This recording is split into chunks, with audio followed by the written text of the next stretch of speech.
On the eve of a high-stakes trial that has captivated Hollywood and tabloid audiences alike, global music superstar Taylor Swift has been formally subpoenaed as a witness in the legal confrontation between actress Blake Lively and filmmaker Justin Baldoni. The filing, delivered on Friday by Baldoni's attorney Brian Friedman, names the 35-year-old chart topper in connection with Lively's sexual harassment and retaliation lawsuit stemming from the production of the 2024 motion picture It Ends With Us. According to court documents, Friedman issued a subpoena compelling Swift's presence and production of documents alleging that the singer's involvement in the film's soundtrack positioned her to provide relevant testimony. Swift's legal representatives responded swiftly, denouncing the action as gratuitous and without factual basis. A spokesperson for Swift emphasized that she had never set foot on the set of this movie. He was not involved in any casting or creative decisions, did not score the film, and never saw an edit or made any notes. The statement underscores that Swift only learned of It Ends With Us weeks after its public release and spent 2023 and 2024 touring internationally on her record-breaking Eras tour. The only formal association Swift has with the project is the licensing of her 2020 track My Tears Ricochet from the album Folklore. That licensing agreement, shared by 19 other recording artists, centered solely on granting soundtrack rights, according to Swift's camp.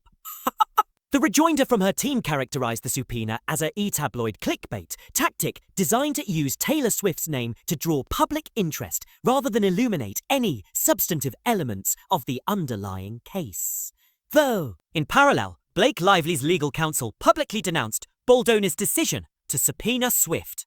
In a statement obtained by People magazine, Lively's representatives criticized the suggestion, attributed to Baldoni's side, of selling tickets to the actress's deposition at a venue as large as Madison Square Garden.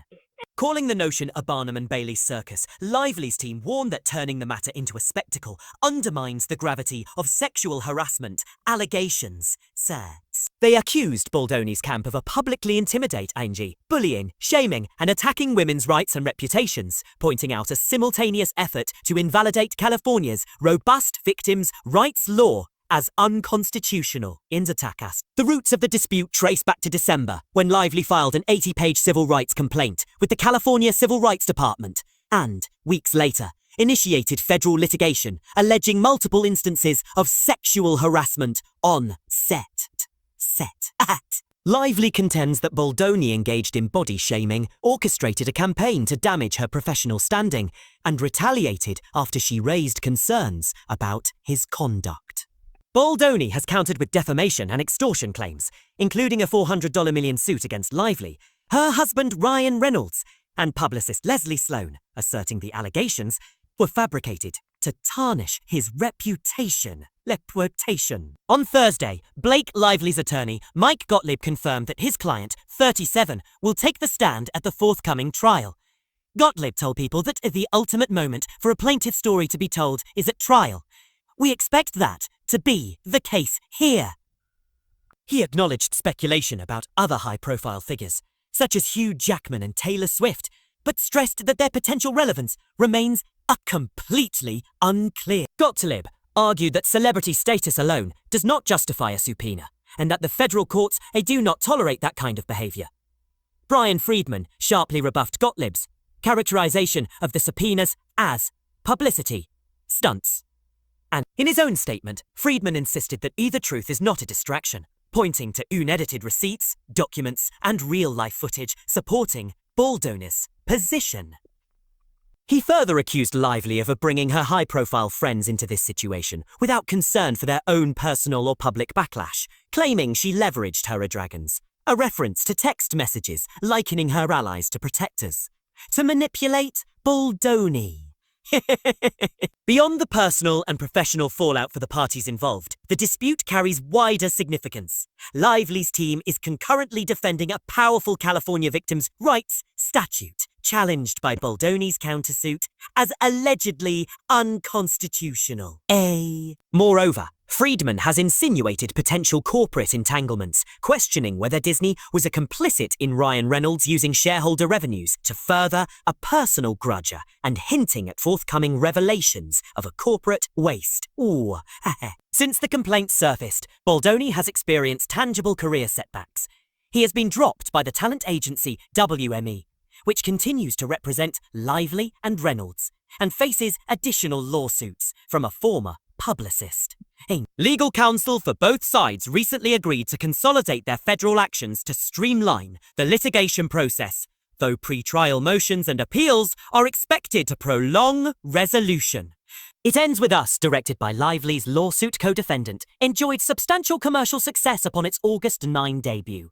The adaptation of Colleen Hoover's 2016 novel grossed $148 million domestically and $350 million worldwide, according to Box Office Mojo. So, the film's ensemble cast, featuring Jenny Slate, Hassan Minhaj, Brandon Sklenar, and Kevin McKidd, drew positive audience reception, providing no hint of the ensuing off-screen turmoil. Blake Lively first rose to prominence in the 2005 film The Sisterhood of the Travelling Pants, later starring as Serena van der Woodsen on the television series Gossip Girl from 2007 to 2012. Her subsequent film credits include The Town, 2010, The Shallows, 2016, A Simple Favor, 2018, Simple Fix Dr. Deed and The Rhythm Section, 2020. Justin Baldoni is best known for his portrayal of Raphael Solano on Jane the Virgin, 2014-2019, and as writer-director of the films 5 Feet Apart, 2019, and Clouds, 2020. His 2021 book, Man, Enough, addressed modern masculinity. As the legal battle progresses toward trial, the clash between Blake Lively and Justin Baldoni, Taylor Swift, unexpectedly thrust into the fray, underscores the complexities of addressing misconduct in high-profile, creative endeavors. The subpoenas, counterclaims, and public statements reflect strategic maneuvering by both sides, each asserting adherence to truth and justice. With depositions looming and pre-trial hearings set to determine the scope of admissible evidence, observers will be closely watching how the courts balance the pursuit of accountability against efforts to shield proceedings from spectacle. The trial's outcome may resonate far beyond the personal grievances at stake, potentially shaping how victims' rights and celebrity influence intersect in the entertainment industry.